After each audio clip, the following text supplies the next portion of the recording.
indienne de 29 ans accepte de monter dans une voiture comme celle-ci pour aller à Paris. La voiture, banalisée, n'a pas le signe lumineux des taxis, mais le chauffeur lui propose un forfait, une pratique illégale mais courante, comme nous l'avons vérifié ce matin. Pour aller à Paris.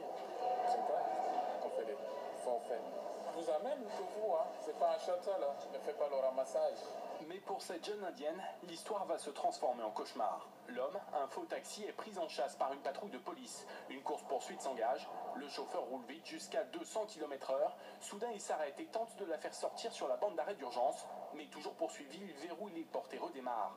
Il abandonne finalement sa victime quelques minutes plus tard dans ce village. Traumatisée, elle accepte de lui donner 400 € en liquide.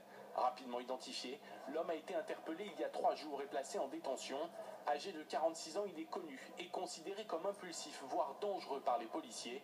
À son procès cet après-midi, son avocat minimisait les faits. Ce sont des affaires qui sont quotidiennes, hélas, et qui intéressent parfois les juridictions, que ce soit à Bobigny, à Créteil ou à Paris.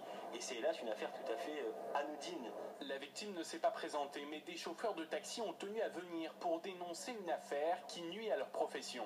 Pour nous, c'est important parce qu'il y a toujours un amalgame qui est fait entre les taxis et ces racoleurs, ces clandestins. Le procès a finalement été renvoyé. L'homme qui conduisait sans permis a été maintenu en détention. Il est poursuivi pour refus d'obtempérer.